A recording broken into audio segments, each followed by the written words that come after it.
Welcome back to Bazaar Morning Call. Well, for now, we have the management of RBL Bank joining in. It was sequentially a good quarter, but the stock is under quite a bit of pressure. It's down almost about 3.5%, so do keep that in mind. That could, possibly be because of the slower growth that the company has seen, the bank has seen this time around. So, Subramaniakumar, who's the Managing Director and Chief Executive Officer at RBL Bank, joins in now to give us more details on what the way forward could look like. Mr. Subramaniakumar, thanks a lot for joining in. Can you start by telling us about what the growth would look like in the subsequent quarters? Because if you look at it, NII growth has barely been about 7% compared to same time last year. On a quarter-on-quarter basis as well as just a 5% growth that we're looking at. On the both NII as well as on the loan growth front, what is the expectation for the bank in FY24?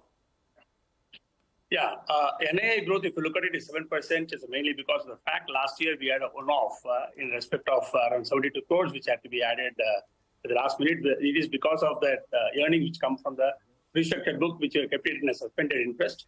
But it has been at the insistence of the auditors, it has been added.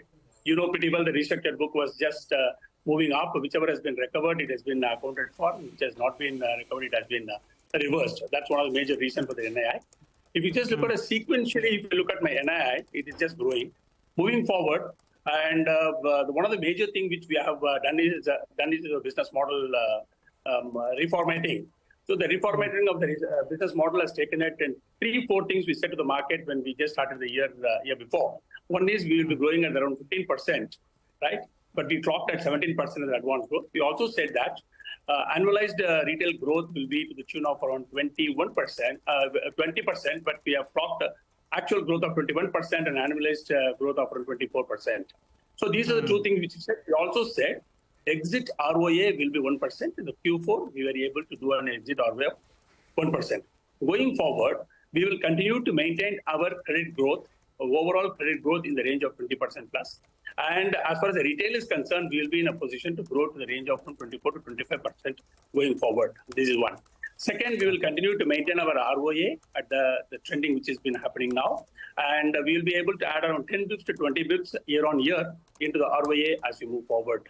And the focus of the strategy will be, as we said, that the ratio of the retail and the wholesale will be, it was around 50-50 the year before. Now we have 46 and 54. Going forward, it will be 60 retail and 40 wholesale. Within the wholesale, we are just doing certain readjustment and reformatting. So we are focusing on a commercial, which is going to give me a little edge over my margin. Today, the corporate book, as it is giving around 0.75% as a margin. Moving forward, we want to inch it up and nudge it to around 1.5. So 40% of the book will continue to give, 40% of the book will continue to give me around 1.5% as we move forward. And in respect of the remaining 60% retail, we have been clocking in credit card and microfinance. Microfinance has grown, which was a stagnant book earlier. It will continue to grow. And we have launched around 6 products. All the products are showing traction. Last quarter, housing loan alone had around 900 crores of disbursement. In the retail disbursement for this year is double of that of got it, sir. Right, sir. So we've got a fair bit of details from you. I think you're targeting credit growth of 20%, right? Is what you mentioned. That's exactly. You mentioned a lot of numbers, so just clearing that. Okay, and the ROA will improve by 10 to 20 basis points on a per annum basis from year on, from that 1% odd mark. Got it. Let's get a couple of more numbers out for you. You explained to us how you're moving around with your retail portfolio and how do you see the margins pan out from here. Give us a consolidated number. For the last quarter, you did close to around 5%. Given everything, all the measures that you're taking, as well as the cost of deposits, what should the number look like? What is the target in terms of NIMs? Also, what about the credit cost guidance? I think you were guiding for around 1.5% to 2%. So both these two numbers, NIMs and credit costs. Absolutely. So NIM will continue to be in the range of around 5 plus, which we will be able to maintain it because our the credit growth is going to be primarily focusing from the retail side, which is just doing well. Going by the traction of last 3 quarters, we will continue to do well. And with regard to the credit cost, you would have seen in the numbers, we were able to bottom out and we have reached around 29 bips as far as the credit cost is concerned for the last concluded quarter. Previous quarter was 39 bips. Overall, the year was 149 bips when compared to the 500 plus bips of the previous year. We also narrated that we will be in the beginning of the thing. We said we'll continue to contain our credit cost. We also projected that we'll do 50% less than the last year, but we talked much below than what we said about it. Going forward, the credit cost will continue to be the major focus, and we are pretty confident of holding it around 1.5 to 2% range. That's exactly the going forward plan of action. No, so gross and net slippages at a little over 4% and just under 2%. So could you, where do you see these numbers in FY24? Yeah. You know that our business is having a credit card as well as that of the microfinance. Microfinance, we are able to bring it down fairly well, and it will continue to be traction at the low end.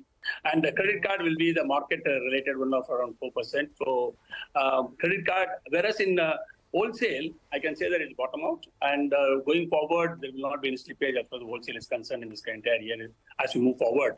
I'm talking about the next slippage. And this will provide us enough cushion for making a statement that we'll be able to have a credit cost in the range of around 1.5 to 2%. Okay, all right. What about the number of branches, sir? I believe that you're looking at adding quite a few branches in this year and the next.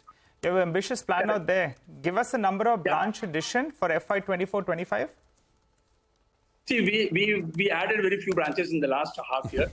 And here I just wanted to bring it to the notice of the viewers that we have 800 plus subsidiary, 100% subsidiary, which is a touch point of branches.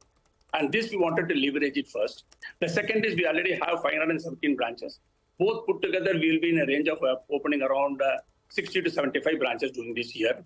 And we will take the RFL branches, which are in the periphery of cities and urban areas. Some of them will be converted into that RBL branches.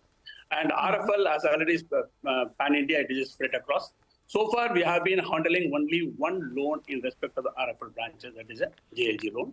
So going forward, we are going to leverage the BC channel. We will be focusing on all other activities which the BC can undertake. As per the BC guidelines of the Reserve Bank of India.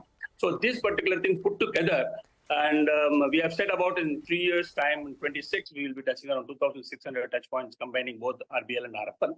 So this year we'll see around 70 to 75 plus addition. Got it. I just wanted some details on the slippages. The slippages have gone up to almost 700 crores compared to 608 crores last quarter. So that's a big up move. Can you tell us that whether there's further pressure that you're seeing there? Would the slippages move up further? And can you guide us, the slippages are coming in from which segment? Yeah. See, you know that the slippages of the credit card will continue to be in the range of around 200, which we have been seeing it in the industry, and we'll try to contain that. And the slippages in microfinance has been totally brought under control because all the restructured book has become behind us. We don't have anything which is going to come up in front of us. And the retail book, which we are just building up now, will be definitely, that next 2 years will never be a problem as far as they will be building up fairly well. And as I said, that wholesale book, we had 1 or 2 accounts which slipped in the last year. Those are the things. We don't see any other pressure from the wholesale book in this year moving forward. Okay. Thanks a lot for joining in, sir. Appreciate your thoughts. By the way,